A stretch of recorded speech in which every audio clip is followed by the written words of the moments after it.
வைகை நதி தென்மதுரை வைகை நதி.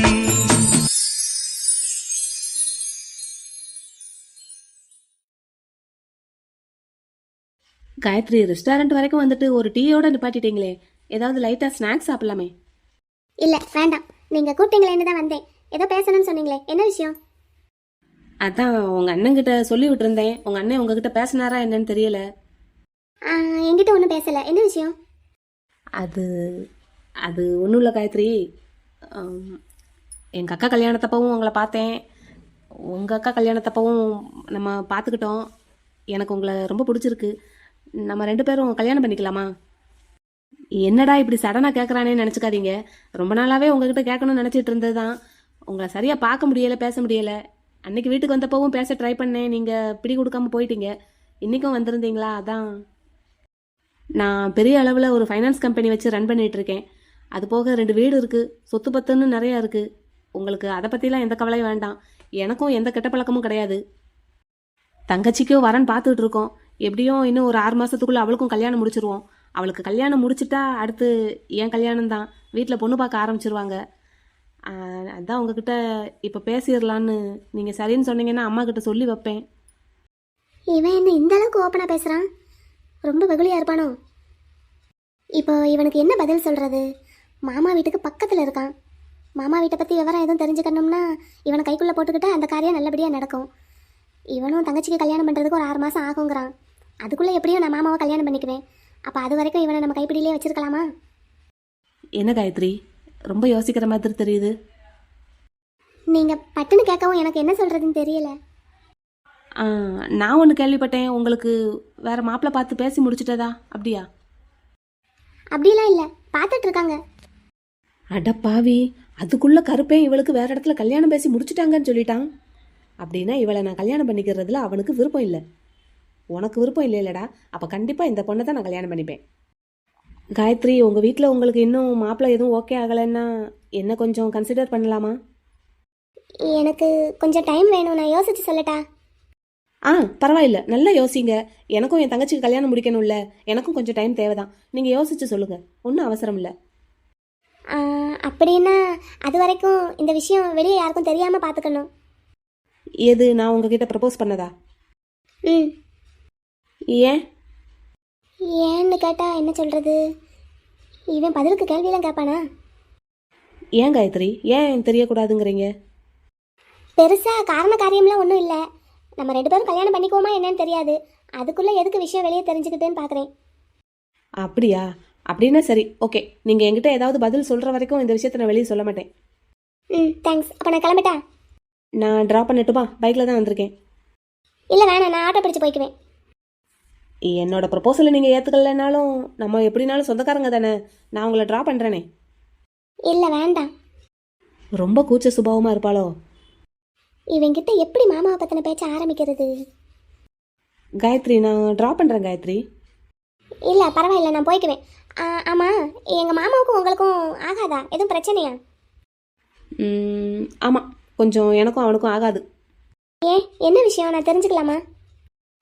அது நீங்கள் என்னோட ப்ரப்போசலுக்கு யோசித்து பதில் சொல்கிறேன்னு சொல்லியிருக்கீங்கல்ல, அப்படி நீங்கள் பதில் சொல்லும்போது நீங்கள் சொல்கிற பதிலை வச்சு என்னை பற்றி நான் உங்களுக்கு சொல்கிறேன். நீங்கள் என்னை கல்யாணம் பண்ணிக்கிறதுக்கு ஓகே சொன்னீங்கன்னா என்னை பற்றின எல்லா விவரத்தையும் நான் சொல்லுவேன்.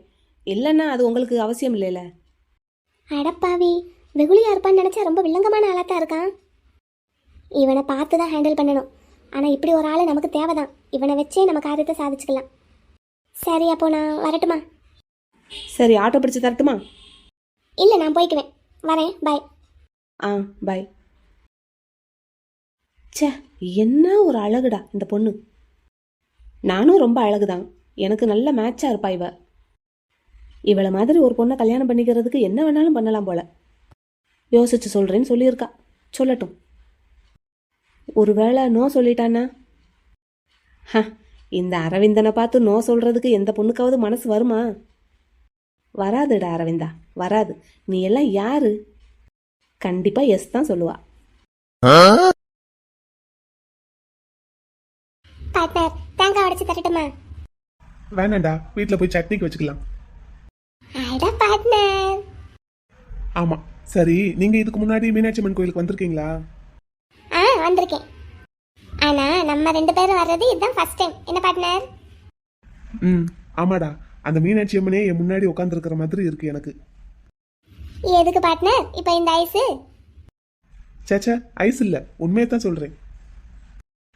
அடுத்தவங்களுக்கு ஒரு ஹெல்ப்னு பண்ணும்போது என்ன பிரச்சனை வந்தாலும் பார்த்துக்கலான்னு பண்ணுற அந்த தைரியம், அப்படி பிரச்சனை வரும்போது அசால்ட்டாக ஹேண்டில் பண்ணுற அந்த துணிச்சல், இவ்வளவு தைரியமும் துணிச்சலும் இருந்தும் கொஞ்சம் கூட திமிரு எட்டி பார்க்காத அந்த குழந்தைத்தனம், உங்களை சுற்றி இருக்கிறவங்க எல்லாரும் உங்களை தப்பாக பேசினாலும் நீங்கள் போகிற பாதையை கொஞ்சமும் மாற்றிக்காமல் போகிறீங்க பார்த்தீங்களா, அந்த குணம் எல்லாத்தையும் சேர்த்து வச்சு பார்க்கும்போது இந்த மதுரையை ஆண்ட அந்த மீனாட்சியே நீ நேரில் வந்து உட்காந்துருக்கிற மாதிரி இருக்கு.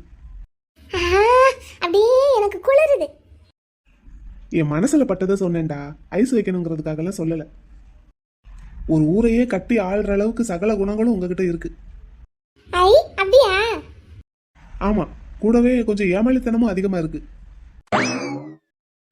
என்ன பார்ட்னர் அப்படியே தூக்கி வைக்கிற மாதிரி தூக்கி வச்சு தொப்பு கட்டையர்னு கீழே போட்டீங்க. இந்த ஒரு வார்த்தையை சொல்றதுக்கு தான் இவ்வளவு நேரமா ஐஸோ ஐஸுன்னு ஐஸ் வச்சிங்களா? இதை நேரடியாவே சொல்லியிருக்கலாம்ல, இப்படி ஒரு ஏமாளியா இருக்கையாடி அப்படின்னு. உடம்பு சரியில்லைன்னா கசப்பு மருந்து கொடுத்துட்டு கையோட கொஞ்சம் சர்க்கரையும் வாயில போட்டு விடுவாங்க. ஆனா நீங்க முதல்ல சர்க்கரையை போட்டுட்டு அதுக்கப்புறம் கசப்பு மருந்து கொடுக்க போறீங்க போல தெரியுது. புரிஞ்சுக்கிட்டீங்களா? பரவாயில்லையே. ஏதோ எனக்கும் ஓரளவுக்கு கொஞ்சம் புத்தி இருக்கு போல பார்ட்னர். அது கொஞ்சம்லாம் இல்லை, நிறையவே இருக்கு. ஆனா அதை எங்க யூஸ் பண்ணணுமோ அங்க மட்டும்தான் யூஸ் பண்ணணும். எல்லா இடத்துலயும் யூஸ் பண்ணிட்டு இருக்க கூடாதுடா பிள்ளை. இன்னைக்கு வீட்டில் நடந்த 2 விஷயத்துக்கும் எனக்கு நல்ல டோஸ் விழ போகுதுன்னு தெரியும். ஆனால் அதை இப்படி பாலிஷா கோயிலுக்கு கூட்டிட்டு வந்து திட்டுவீங்கன்னு நினச்சி பார்க்கல பார்ட்னர். எங்கள் அண்ணனா அந்த இடத்துலயே ஒரு அடி வச்சிருந்திருப்பான், இல்லைன்னா நல்ல 4 திட்டு இருந்திருப்பான். ஆனால் நீங்கள் இருக்கீங்க பார்த்தீங்களா, அழகாக அப்படியே வெளியே போகிற மாதிரி கோயிலுக்கு கூட்டிட்டு வந்துட்டு எனக்கு நல்லா பாலிஷ் பண்ணிட்டு இருக்கீங்க. இல்லடா, அப்படியெல்லாம் நான் எதுவும் சொல்ல போறதில்ல. அதான் வீட்லயே சொல்லிட்டீங்களே பார்ட்னர், ஐஸ்வர்யாவுக்கே அக்கறை இல்லாத போது உனக்கே இவ்வளவு அக்கறைன்னு கேட்டீங்கல்ல. ம் கேட்டேன்ல, அது உங்களுக்கு புரியுதா? புரியாம என்ன பார்ட்னர், அவ ஒரு எமோஷனல் சர்க்கிள்குள்ள சிக்கியிருக்கா. ஒரு பொண்ணுகிட்ட பிறந்த வீடா புகுந்த வீடான்னு கேட்டா அவ என்ன பதில் சொல்லுவா? இல்ல என்னதான் அவளால சொல்ல முடியும்? சொல்லுங்க பாப்போம். அப்படி ஒரு பதில் சொல்ல முடியாத நிலைமையில இருக்கிறவங்க கல்யாணமே பண்ணிக்க கூடாது, தெரியுமா? இதுவா அதுவான்னு ஒரு பிரச்சனை வரும்போது ரெண்டையும் பேலன்ஸ் பண்ணி கொண்டு போக தெரிஞ்சவங்க மட்டும்தான் கல்யாணம் பண்ணிக்கணும். அப்படி பார்த்தா உங்க ஃப்ரெண்டும் அப்படி ஒரு நிலைமையில தானே பார்ட்னர் இருக்காரு. அவனோட சிச்சுவேஷன் வேறடா. இப்போ அவனுக்கு வேலை இல்லை, வருமானம் இல்லைன்னா ஐஸ் சொல்ற மாதிரி, ஐஸ் வீட்டில் சொல்ற மாதிரி அவன் கேட்கலாம். ஆனா அவனுக்குன்னு ஒரு ஸ்டாண்டர்ட் இருக்குல்ல. நல்ல வேலையில இருக்கான், நல்லா சம்பாதிக்கிறான், இப்போ சொந்தமா வீடும் கட்ட போறான், அம்மாவுக்கு நகையெல்லாம் வாங்கி கொடுத்துருக்கான். இதுக்கு மேல ஒரு ஆம்பளை என்ன செய்வான் சொல்லுங்க? அவங்க அப்பா வச்சுட்டு போன கடனை எல்லாம் அடைச்சிருக்கான். அப்படி கடன் மட்டும் இல்லைன்னு வைங்களேன், இந்நேரத்துக்கு அவன் வீடு கட்டி முடிச்சிருந்திருப்பான். அதையும் அவங்க யோசிக்கணும்ல, ஐஸ்வர்யாவோட பேரண்ட்ஸ். சரி, இப்போ என்ன சொல்ல வரீங்க பார்ட்னர்? ஒன்றும் இல்லைடா, நீங்கள் மற்றவங்களுக்கு ஹெல்ப் பண்ணுறத நான் தப்புன்னு சொல்லலை, பண்ணுங்க, முடிஞ்ச அளவுக்கு பண்ணுங்க. ஆனால் அதை யாருக்கு பண்ணுறோம், எதுக்கு பண்ணுறோன்னு ஒன்று இருக்குல்ல. இப்போ ஐஸ்வர்யாவை கூட்டிட்டு வந்து குமார் கிட்ட விட்டுட்டீங்க. எத்தனை நாளைக்கு குமார் கூட அவங்க இருப்பாங்கன்னு நீங்கள் நினைக்கிறீங்க? ஏன் பார்ட்னர்? தான் வாழ்க்கை எது எங்கே இருக்குன்னு புரிஞ்சுக்கிட்டு அவங்களா வந்திருந்தாங்கன்னா அது வேற. ஆனால் நீங்களாம் வலுக்கட்டாயமா கூட்டிட்டு வந்து விட்டுருக்கீங்கன்னா இது ரொம்ப நாள் தாங்காதுடா. நீங்கள் பார்த்த வேலை பிரயோஜனமே இல்லாமல் போயிடும். கடைசியில் நீங்கள் வாங்கின ஏச்சும் பேச்சும் மட்டும்தான் மிஞ்சும். அப்படியே சொல்றீங்க? அதிகபட்சம் ஐஸ்வர்யா ஒரு வாரம் குமார் கூட இருந்தா அதிசயம்தான். அப்படியெல்லாம் எதுவும் நடக்காது பார்ட்னர், அதெல்லாம் இருப்பா பாருங்க. இல்லடா, சொந்த புத்தி சுய புத்தி இல்லாதவங்களுக்கு நீங்க என்ன ஹெல்ப் பண்ணாலும் அது பிரயோஜனம் இல்லாம தான் போகும். சரி விடுங்க பார்ட்னர், ஏதோ என்னால முடிஞ்சதை நான் பண்ணியிருக்கேன். அவ வாழ்க்கையை காப்பாத்திக்கிறது அவ பொறுப்பு, பாத்துக்கிடட்டும். சரி. வாழைப்பழமாவது உரிச்சு தரட்டா, சாப்பிடுறீங்களா? வேணாண்டா, இருக்கட்டும். அப்படின்னா நீங்க வேற ஏதோ பேசுறதுக்காக தான் என்ன இன்னைக்கு கோயிலுக்கு கூட்டிட்டு வந்திருக்கீங்கன்னு அர்த்தம். என்ன ஏதேது, என் பொண்டாட்டி வர வர ரொம்ப புத்திசாலியா மாறிட்டாங்களே. அப்போ இனி மழை பெஞ்சாலும் வெளியே போகலாமோ கூட இல்லாம? போகலாம் தானே? போகலாம் போகலாம். சரி சொல்லுங்க, என்ன விஷயம்? அது அது ஒன்றும் இல்லை. அதான் இன்னைக்கு உங்க தங்கச்சி வந்திருந்தாங்களே. அதை பத்தி தான் பேச போறீங்கன்னு நினைச்சேன். சரி சொல்லுங்க, என்ன? அவங்க இன்னைக்கு உங்களோட சாரியை கட்டிட்டு வந்தது எனக்கு கொஞ்சம் கூட பிடிக்கலடா. சின்ன பிள்ளை ஆசைப்பட்டு கட்டியிருப்பா, விடுங்க. நானே யோசிச்சுட்டு இருக்கேன் அவளுக்கு அந்த கலர் பிடிக்காதே ஏன் கட்டினான்னு. சரி, அது ஒரு பக்கம் இருக்கட்டும். உங்களோட திங்ஸை உங்ககிட்ட கேட்காம யூஸ் பண்ற அளவுக்கு நீங்க எதுக்கு அவங்களுக்கு அவ்வளோ இடம் கொடுத்து வச்சிருக்கீங்க? எப்பவும் இந்த மாதிரி என் ட்ரெஸ் எடுத்து அவ போடுறதோ இல்லை அவ ட்ரெஸ் எடுத்து நான் போடுறதோ அந்த மாதிரி எதுவும் பண்ண மாட்டோம். இன்னைக்கு தான் என்னமோ புதுசாக பண்ணியிருக்கா. அதான் அந்த அளவுக்கு நீங்க எதுக்கு இடம் கொடுத்து வச்சிருக்கீங்கன்னு கேட்குறேன். சரி என்ன பண்ணுறது, கேட்காம எடுத்து கட்டிட்டா. அவுத்து கொடுன்னு நான் கேட்க முடியும்? எம்மாடி, கொடுத்தாலும் நீங்க வாங்காதீங்க தயவு செஞ்சு. ஏன் பார்ட்னர், அந்த சேலை நான் கட்டியிருக்கும் போது தான் நீங்கள் எனக்கு பூ வச்சீங்க. வேண்டாண்டா, அவங்க அந்த சாரி உங்ககிட்ட திருப்பி கொடுத்தா நீங்க வாங்கக்கூடாது சொல்லிட்டேன். பார்ட்னர் ப்ளீஸ் மலர், வாங்காதீங்க. சரி நான் வாங்கலை. சரி. ஆமாம், அவளை ஏன் உங்களுக்கு பிடிக்கவே மாட்டேங்குது? என்னமோ அவங்க பேசுற பேச்சு, அவங்க நடந்துக்கிற விதம் எதுவுமே எனக்கு மனசுக்கு சரியா படல. முடிஞ்ச அளவுக்கு அவங்கள அவாய்ட் பண்ணுங்க. நம்ம வீட்டுக்கு வராம பாத்துக்கோங்க. ஐயோ, அது எப்படி முடியும்? வீட்டுக்கு வராதுன்னு எப்படி அவளை சொல்ல முடியும்? அது அது நான் உங்ககிட்ட எப்படி சொல்லி புரிய வைப்பேன் மலர்? அது சரி வராதுடா, சரியா வராதுடா. சரி பார்த்துக்கலாம், விடுங்க, ஃப்ரீயா விடுங்க. இனிமேல்லாம் அவங்களோட திங்ஸ் எதையும் அவங்க யூஸ் பண்ற அளவுக்கு வச்சுக்காதீங்க. சரி. அப்புறம் உங்க குட்டி பிள்ளை என்ன சொல்றான்? குட்டி பிள்ளை என்ன சொல்லுவான்? அது பாட்டுக்கு சேட்டை பண்ணிட்டு சுத்தி சுத்தி வருது. வெண்ணிலா கிட்ட எப்படி பிஹேவ் பண்றான்? எப்ப பார்த்தாலும் அந்த பொண்ணுகிட்ட ஏதோ கோவமாவே பேசிட்டு இருக்கிற மாதிரி தெரியுது. ஆமா, குட்டி பிள்ளையோட கோவத்தை தூக்கி குப்பையில தான் போடணும். பாத்துக்கங்கடா கொஞ்சம் ரெண்டு பேரையும். நான் வெளியே இருக்கேன், என் கண்ணில் படாதது எதுவும் உங்க கண்ணில் பட்டா உடனே சொல்லுங்க. அவங்க ரெண்டு பேரையும் நினைச்சல நீங்க ஒன்றும் பயப்படாதீங்க பார்ட்னர். குட்டி பிள்ளைக்கு ஒரு சின்ன கோவம். வெண்ணிலா அவங்க அப்பாவால தான் எனக்கு இப்படி ஆயிடுச்சுன்னு அந்த கோவத்தை தான் குட்டி பிள்ளை வெண்ணிலா கிட்ட அப்படி காட்டிட்டு இருக்கு. இப்போ எனக்கு சரியா போயிடுச்சுல, குழந்தைனுக்கு கோவமும் குறைஞ்சிரும். ஏதாவது குட்டி கலாட்டா பண்ணிக்கிட்டே இருப்பான், பாத்துக்கங்க என்ன. நான் பாத்துக்கிறேன். அது போலீஸ் ஸ்டேஷனுக்கு வேற வெண்ணிலா போயிட்டால, அந்த கோவம் ஒன்று. போலீஸ் ஸ்டேஷன் போனதுனால என்ன இப்போ? குடும்பத்தை கொண்டு போய் ஸ்டேஷன்ல நிப்பாட்டிட்டான்னு கோவம். அந்த பொண்ணு தன்னோட வாழ்க்கையை காப்பாத்திக்கிறதுக்காக என்ன பண்ணலான்னு யோசிச்சு ஏதோ ஒன்று பண்ணியிருக்கு. இதுல அவங்கள குறை சொல்றதுக்கு என்ன இருக்கு? அதுதான் பார்ட்னர், முதல்ல வெண்ணிலாவுக்கு பார்த்துருக்கிற மாப்பிள்ளை எப்படின்னு சொல்லி நான் வெண்ணிலா கிட்ட சொல்லவும் சரி சரின்னு தலையாட்டிட்டு அவங்க வீட்டில் போய் அப்படியே பிளேட்டை மாற்றி பேசிட்டால. நான் எங்கள் அண்ணனை கூட்டிகிட்டு போய் எங்கள் அண்ணன் கிட்ட கம்ப்ளைண்ட் கொடுன்னு சொன்னப்ப வேண்டான்னு சொல்லிட்டா. அப்புறம் எஸ்பி ஆஃபீஸ்க்கு போவோன்னு சொன்னதுக்கும் போலீஸ் ஸ்டேஷனுக்குலாம் நான் வரமாட்டேன்னு பயந்தால. அப்போ பயந்துட்டு இப்போ போலீஸ் ஸ்டேஷன் போய் நின்றுட்டால. அதுக்கு தான் கோவம் குட்டி பிள்ளைக்கு. முதல்லையே நம்ம பேச்சை கேட்டிருந்தா இவ்வளோ தூரத்துக்கு பிரச்சனை போயிருக்காதுல்ல. இவ தான் இவ்வளோ பிரச்சனையும் வளர்த்து விட்டுருக்கா அப்படின்னு சொல்லி கோவம். வேற ஒன்றும் கிடையாது, எல்லாம் சரியா போகும், நீங்கள் பயப்படாதீங்க. சரிடா, அந்த நம்பிக்கையில தான் கல்யாணம் பண்ணி வச்சிருக்கு, பாப்போம். சின்ன பிள்ளைங்க தானே பார்ட்னர், ரெண்டு பேரும் போக போக எல்லாம் சரியாயிடும். அவங்க சின்ன பிள்ளைங்கன்னா அப்போ நமக்கு ரொம்ப வயசாயிடுச்சோ? இல்லைதான், ஆனாலும் உங்கள் தம்பியை விட உங்களுக்கு பொறுப்புகள்லாம் அதிகமாக இருக்குல்ல. அப்படியே வளர்ந்துட்டீங்க நீங்களும். இன்னும் நிறைய பொறுப்பு வேலை எல்லாம் இருக்குடா. கஸ்தூரிக்கு கல்யாணம் பண்ணணும், விக்கிக்கு கல்யாணம் பண்ணணும், என்ன பார்ட்னர்? அதெல்லாம் அரவிந்தன் பார்த்துக்கிடுவான்னாலும் பெரியம்மா என்கிட்ட தான் வந்து நிற்பாங்க. அவங்களுக்கு கொஞ்சமாவது ஒத்தாசையா இருக்கணும். இருந்துடலாம் பார்ட்னர், இருந்துடலாம். அப்புறம் இன்னொரு பெரிய வேலை உங்களுக்கு ஒன்று இருக்கு. உங்க கடையை உங்ககிட்ட திருப்பி கொடுக்கணும், ஞாபகம் இருக்கு? ஞாபகம் இருக்கா? மறந்துட்டீங்களோன்னு நினைச்சேன். அதை எப்படி மறப்பேன்? மறக்க மாட்டேன் பார்ட்னர். இன்னொரு விஷயத்தையும் நீங்க மறக்க கூடாது. நீங்க ஒரு பைசா கூட செலவழிக்காம அந்த பத்திரத்தை என்கிட்ட திருப்பி கொடுக்கணும். சரி, அப்படித்தானே நானும் சொல்லியிருக்கேன். பாக்குறேன். பாருங்க, இப்போ கிளம்பலாமா? சரி போலாம். சித்தப்பா, பையனை பத்தி விசாரிச்சேன். நீங்க சொன்ன மாதிரியே நல்ல குடும்பம் தான், பையனுக்கு எந்த கெட்ட பழக்கமுமே இல்லை. அப்புறம் என்ன கோபாலா, பேசி முடிச்சிடலாமா அந்த பையனையே? எல்லாம் சரி, அதுக்கு காயத்ரி சம்மதிக்கணும்ல. எல்லாருமா சேர்ந்து சம்மதிக்க வச்சாங்கன்னு சித்தி, வேற வழி இல்ல. இவ சொல்ற மாதிரி நம்ம ஆடிட்டு இருக்க முடியாது. பையனுக்கு சென்னையில சொந்த வீடு இருக்கு, நல்ல சம்பளம், குடும்பமும் நல்ல குடும்பம். இதை விட நல்ல இடம் எப்படி கிடைக்கும்? நீங்க ரெண்டு பேரும் சொல்றது சரிதான்ப்பா, அதுக்கு இந்த பிள்ளை ஒத்துழைக்கணும்ல. இந்த வார கடைசியில பொண்ணு பார்க்க வர சொல்லுவோமா சித்தி?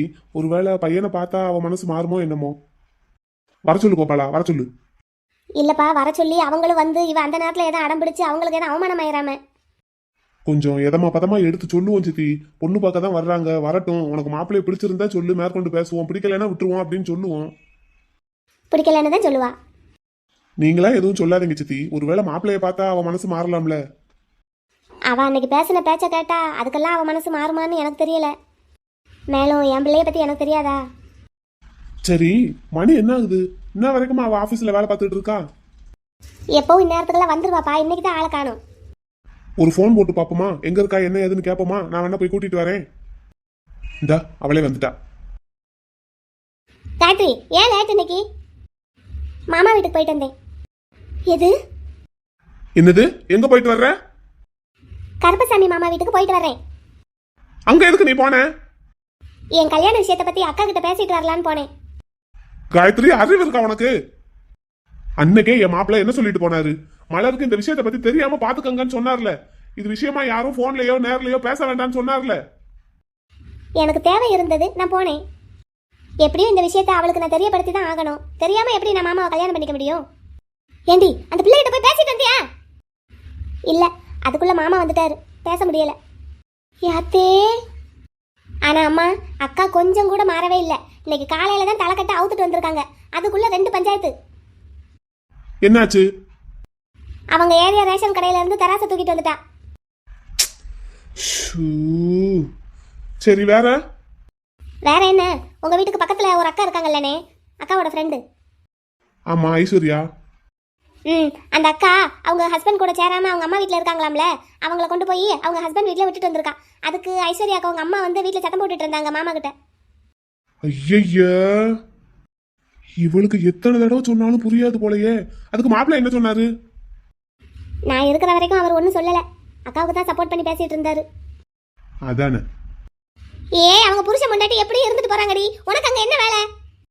சொன்னேன்லம்மா, மாமாவை நான் கல்யாணம் பண்ணிக்க போற விஷயத்தை பத்தி அக்கா கிட்ட கேட்க போனேன்னு. காயத்ரி, இப்படியே நீ பேசிட்டு இருந்தேன்னு விளக்கமாறு பிஞ்சிருண்டி.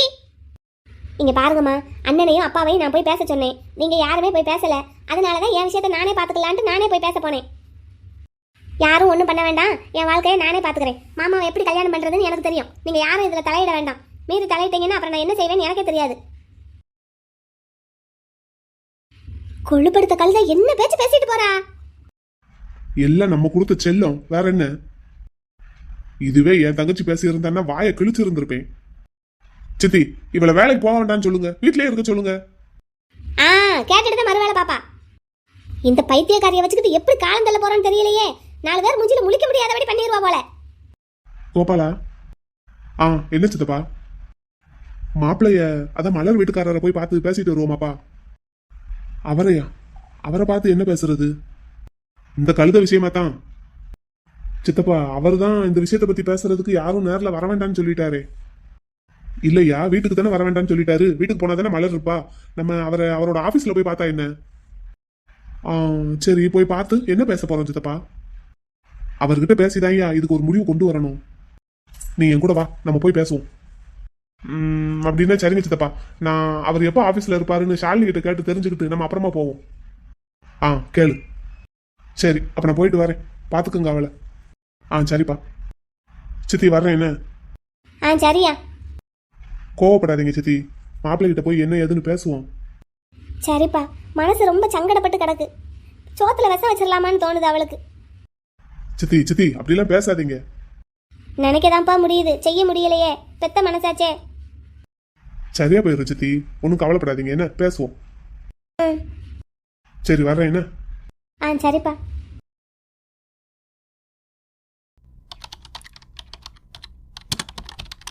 அண்ணே, வாப்பா. அண்ணே, சொல்லியா? உங்களை பார்க்கறதுக்கு உங்க மச்சானும் கூட இன்னொருத்தரும் வந்திருக்காங்க. மச்சான் வந்திருக்காரா? ஆமா அண்ணே, உங்களை பார்க்க முடியுமான்னு கேட்குறாங்க. வர சொல்லட்டா? வர சொல்லு. ஆட்டும்ண்ணே. தம்பி, மாப்பிள்ள, வாங்க சார். வாங்க மச்சான், உட்காருங்க 2 பேரும். நீங்க இந்நேரம் இங்கதான் இருப்பீங்கன்னு உங்க அக்கா சொன்னா மாப்பிள்ள, அதான் வந்தோம். சரி, என்ன சாப்பிட்றீங்க? அதெல்லாம் ஒன்றும் வேண்டாம் தம்பி. லைட்டா டீ கொண்டு வர சொல்லட்டுமா? இல்ல தம்பி, வேண்டாம். சரி, என்ன விஷயம் சொல்லுங்க. தம்பி, வேலையா இருக்கீங்களோ? வேலை இருக்கு, பாத்துக்கலாம். சொல்லுங்க, என்ன விஷயம்? என் பொண்ணு விஷயமா பேசுறதுக்கு தான் வந்திருக்கேன் தம்பி. அவங்க விஷயமா என்கிட்ட பேசுறதுக்கு என்ன இருக்கு சார்? மாப்பிள்ள, நீங்க கொஞ்சம் கோவப்படாம கேட்கணும்.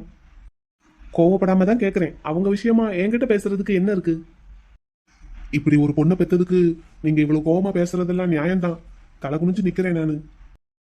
அவங்க பண்றதுக்கு நீங்க என்ன சார் பண்ணுவீங்க? உங்க மேல எந்த கோவமும் இல்லை எனக்கு. பெத்து வளர்த்தவன் நான் தானே தம்பி. ம், சரிங்க சார். என்ன விஷயம்? மாப்பிள்ள, இந்த விஷயத்த எப்படி ஹேண்டில் பண்றது, எப்படி டீல் பண்றதுன்னு எங்களுக்கு யாருக்குமே புரியல. 2 பேருமே என்னோட தங்கச்சி. இப்போ ஒரு தங்கச்சியால இன்னொரு தங்கச்சியோட வாழ்க்கை பாழா போகுதுங்கிறப்போ இருங்க, அதை எப்படி நீங்களா முடிவு பண்ணலாம்? என்ன மாப்பிள்ள, ஒரு தங்கச்சியால இன்னொரு தங்கச்சி வாழ்க்கை பாழா போகுதுன்னு நீங்க எப்படி முடிவு பண்ணலான்னு கேக்குறேன். இல்ல, இப்போ காயத்ரி பண்ற வேலையால மலர் வாழ்க்கை பாதிக்குது இல்ல, அதைத்தான் சொல்றேன். மலரோட வாழ்க்கை பாதிக்குதுன்னு நீங்க எப்படி முடிவு பண்ணலான்னு தான் கேக்குறேன். என்ன மாப்பிள்ள, என்ன எனக்கு ஒன்றும் புரியல. அப்போ நீங்க என்ன பத்தி என்ன நினைச்சிட்டு இருக்கீங்க? காயத்ரி கேட்ட உடனே அவங்களை கல்யாணம் பண்ணிக்கவே நினைச்சிட்டு இருக்கீங்களா? இல்ல, நான் அப்படியெல்லாம் சொல்ல வரல. அப்புறம் மலரோட வாழ்க்கை பாழா போகுதுன்னா அப்ப வேற என்ன அர்த்தம்?